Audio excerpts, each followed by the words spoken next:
আমরা অনেক মানুষ এমন আছি যে শুধু একটা মানুষকে মাফ করতেই থাকি, এবং অনেক মানুষ এমন আছে যে মাফ হাজারবার করার পরও না তাদের ক্যারেক্টারের মধ্যে পরিবর্তন আসবে, না তারা নিজেকে পরিবর্তন করার চেষ্টা পর্যন্ত কখনো করবে। আমি যদি বলি, আজকে আমি এমন একটা মেয়ের স্টোরি বলতেছি যে মেয়েটার 16টার উপরে বয়ফ্রেন্ড ছিল। 16টার উপরে বয়ফ্রেন্ড ছিল। এবার আসলে স্টোরিটা শুনেন। ছেলেটার সাথে মেয়েটা যখন পরিচয়, তারা দুজন প্রথমে নর্মালি কথাবার্তা বলতে বলতে একটা সময় গিয়ে তাদের মধ্যে রিলেশনশিপ, এবং যখন তারা রিলেশনশিপে যাবে ওই টাইমে জানতে পারে যে মেয়েটা খুবই নিম্নবিত্ত একটা পরিবারের মেয়ে। কিন্তু মেয়েটা দেখতে সুন্দর সুন্দর ছিল এবং মেয়েটার কথাবার্তা অনেক ভালো লাগছে। এটা দেখার পরে ছেলেটা ওই মেয়েটার সাথে রিলেশনশিপে জড়ানোর মোটামুটি 2 মাসের মাথায় তারা বুঝতে পারতেছেন হোটেলের মধ্যে গিয়ে ওইরকম কাজকর্ম সবকিছু সেরেও ফেলে। দেন মোটামুটি যখন রিলেশনশিপের বয়স 6 মাস হয়, তখন ছেলেটা জানতে পারে যে এই মেয়েটা এর আগেও একটা ছেলের সাথে সম্পর্কে ছিল, এবং ওই ছেলের সাথেও মেয়েটার ফিজিক্যালি রিলেশনশিপ হয়েছে। মানে বুঝতে পারতেছেন, ওই ছেলেটার সাথে সে একান্ত সময় কাটাইছে। দেন এইটা যখন ছেলেটা শুনছে, শোনার পরে এই মেয়েটাকে তার মানতে অনেক বেশি কষ্ট হইতেছিল। সে অতীতটাকে কোনো মতে ভুলতে পারতেছিল না। কিন্তু ওই যে কথা আছে না, ভালোবাসায় পড়ার পরে সে চিন্তা করলো যে ধীরে ধীরে হয়তো এই জিনিসগুলো তার মাইন্ডের থেকে চলে যাবে, আর মেয়েটা তো এটা অতীত ছিল, এখন তো বর্তমানে ছেলেটার আছে। এগুলা চিন্তা করে সে কি করলো, রিলেশনশিপটাকে কন্টিনিউ চালা গেল। একটা সময় ছেলেটা বিদেশ যাবে, তার ভিসা প্রসেসিং সবকিছু কমপ্লিট হলো এবং সে বিদেশ চলে গেল। বিদেশ যাওয়ার পরও তাদের কথাবার্তা কন্টিনিউ চলতেছে। এমন পর্যন্ত দিন গেছে যে মেয়েটার ঘরের মধ্যে ভাতের চাল ছিল না, এবং ছেলেটা টাকা অ্যারেঞ্জ করে মেয়েটাকে চালের টাকা পর্যন্ত দিছে। যদি ছেলেটা টাকা না দিত, মেয়েটা ওই দিন মানে উপাস থাকতে হতো মেয়েটার ফুল ফ্যামিলি। এরকম লেভেলের একটা মেয়ে, বুঝতে পারতেছেন। ছেলেটা বিদেশ যাওয়ার পর জানতে পারে যে মানে এই মেয়েটা আরেকটা ছেলের সাথে রিলেশনশিপে গেছে, বুঝতে পারতেছেন। দেন ওইখান থেকে বুঝাই শুনাই তাকে কোনো রকমে মানে নিয়ে আসার পরে কিছুদিন আবার রিলেশনশিপ কন্টিনিউ চলে, এবং কয়েকটা মাস পরে আবার জানতে পারে যে আরেকটা ছেলের সাথে রিলেশনশিপে গেছে। এবং ছেলেটা যে একটা ফোন কিনে দিছিল, ওই ফোন নিয়ে তারা বাইরে ঘুরতে গেছিল। বাইরে ঘুরতে যাওয়ার ফলে যে ছবি তুলছিল, ছবিটা মেয়েটার ইমো মানে প্রোফাইল পিকচার দিয়ে দিছে। মেয়েটা হয়তো বুঝতে পারে না, ছেলেটা কিন্তু এটা দেখে ফেলছে। আবারও মেয়েটাকে বুঝাই শুনে নিয়ে আসলো। দেন তাদের মধ্যে মোটামুটি কিছুদিন কথাবার্তা বন্ধ ছিল এই সমস্যাটার পরে। কিন্তু মেয়েটা আবার ছেলেটাকে ফোন করে কান্নাকাটি করে, কোরআন শরীফ ছুঁয়ে যত ধরনের কিছু করা আছে সবকিছু করে আবার ছেলেটার বিশ্বাস অর্জন করে এবং তার সাথে রিলেশনশিপটা কন্টিনিউ করে। দেন মোটামুটি ছেলেটা যখন বিদেশ গেল, 4 বছর টাইম হয়েছিল, তখন মেয়েটা বলতেছে যে তার ফ্যামিলি থেকে বিভিন্ন জায়গায় বিয়ে দেওয়ার জন্য প্রেশার দিতেছে। এখন ছেলেটাকে যে করে মেয়েটাকে বিয়ে করতে হবে।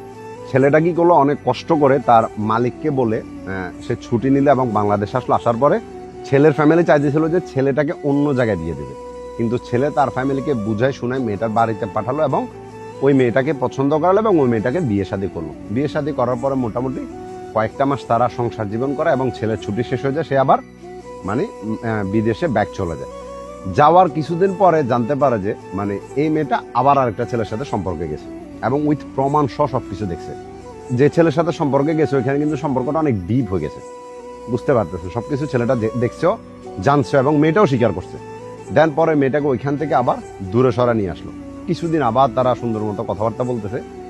এর কিছুদিন যাওয়ার পরে মেয়েটা একটা ডিফেন্সের মানুষের সাথে রিলেশনশিপে যায়। আবার কথা বুঝিয়ে, তো যে ডিফেন্সের ছেলের সাথে রিলেশনশিপে গেছে, সেই ছেলেটার সাথে কথাবার্তা এমন হয়েছে যে মানে এই মেয়েটা যদি ডিফেন্সের ছেলেটাকে বিয়ে করে, তাহলে ডিফেন্সে থাকা সেই ছেলেটা এই মেয়েটার ভাইকে চাকরি নিয়ে দিবে, সরকারি চাকরি।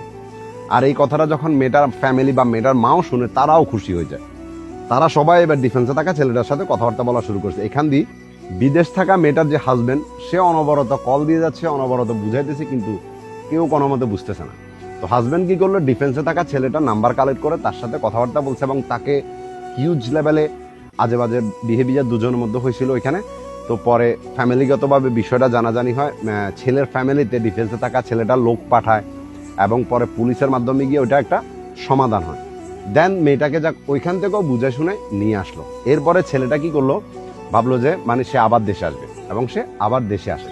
আসার পরে প্রায় 7 মাস দেশে থাকে, বুঝতেছেন। আর এই 7 মাস শুধু চেষ্টা করছিল যে যাতে একটা বাচ্চা নিতে পারে, বাচ্চা নিলে হয়তো মেয়েটা এখান থেকে বেরিয়ে যাবে। কিন্তু ছেলেটা যত চেষ্টা করতো, কিন্তু মেয়েটার বাচ্চা নেওয়ার কোনো চিন্তাধারা ছিল না। সে পড়ালেখা করতেছে, এবং পড়ালেখা যে করাইতেছে সেটা ছেলে করাইতেছে, কথা বুঝিয়েন এখানে। দেন মোটামুটি 7 মাস পর্যন্ত চেষ্টা করছে বাচ্চা নেবার, কিন্তু ওই যে মেয়েটা ছেলেটাকে লুকাই ওষুধ খেয়ে ফেলে, যার কারণে তাদের মধ্যে বাচ্চা হয় নাই। ছেলেটা ছুটি শেষ হয়ে যায় এবং তার ভিসার মেয়াদ পর্যন্ত শেষ হয়ে যাবে, এই জন্য ইমার্জেন্সিভাবে সে আবার বিদেশ চলে যায়। এর মধ্যেও আপনার মানে সে যখন বিদেশ গেছে অনেকগুলো ছেলের সাথে এই মেয়েটা সম্পর্ক কন্টিনিউ করে গেছে এবং ছেলেটা ফিরে আনছে, আবার চলছে, আবার হচ্ছে, এইরকম ভাবে চলতে থাকে। কিন্তু এখন এবার আসুন, আপনারা বলতে পারেন যে ছেলেটা মেয়েটাকে ছাড়তেছে না কেন। আমিও সেম প্রশ্নটা করছি যে একটা মেয়ে এতটা ক্যারেক্টারলেস হয়েছে, তারপরে তুমি তারা ছাড়তেছ না কেন? কারণ ছেলেটার বক্তব্য বলো যে সে অন্ধের মতো এই মেয়েটাকে ভালোবাসে এবং ছেলেটার ফ্যামিলিতে তার মা বাবা অসুস্থ মানুষ, এই পর্যায়ে গিয়ে নিজের পছন্দ করে বিয়ে করছে। এখন যদি মেয়েটাকে ছেড়ে দিয়ে নিজের ফ্যামিলিরও বিরুদ্ধে চলে যাবে, মানে ছেলেটা জীবনে অনেক সমস্যা চলে আসবে। এর জন্য এত কিছুর মধ্যেও ছেলেটা কি করছে শুনবেন।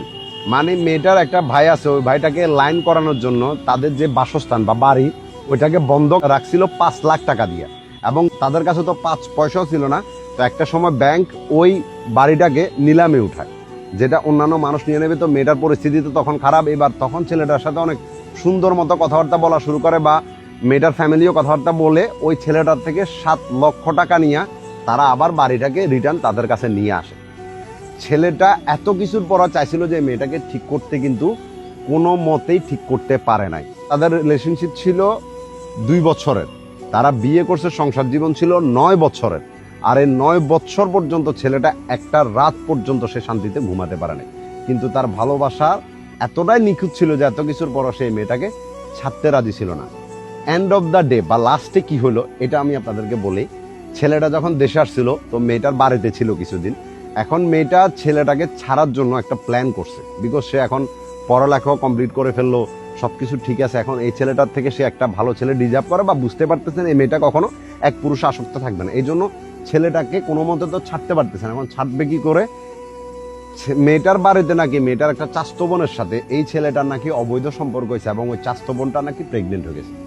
অথচ ছেলেটা বলতেছে যে ভাই আমি ওরকম কোনো কিছু জানি না, কিন্তু আমার নামে এমন একটা বদনামি ক্রিয়েট করে জাস্ট আমাকে ছাড়ার জন্য, আমাকে ডিভোর্স দেওয়ার জন্য এমন একটা প্ল্যান করছে। আমি হাজার চেষ্টা করো তার সাথে বা যোগাযোগ বা কথা বলতে আমি পারতেছি না। আমার বন্ধুরা আমাকে ফোন করে বলতেছে তোর বউ তো অমুক জায়গায় ছেলে নিয়ে ঘুরতে গেছে, অমুক জায়গায় ছেলে নিয়ে ঘুরতে গেছে। মানে আমি ওকে এতবার ফোন দিছি, কোরবানির ঈদের দিন এতবার ফোন দিছি, আমার ফোন কোনো মতে ধরতেছিল না। দেন একটা সময় গিয়ে আমি আরেকটা নাম্বার থেকে কল করার পরেও আমার ফোনটা ধরছে। ধরার পরে আমি দেখতেছি যে ওর হাতের মধ্যে মেহেন্দি লাগানো, কিন্তু ওইখানে অন্য আরেকটা ছেলের নামের অক্ষর, আমার নামের অক্ষর নাই।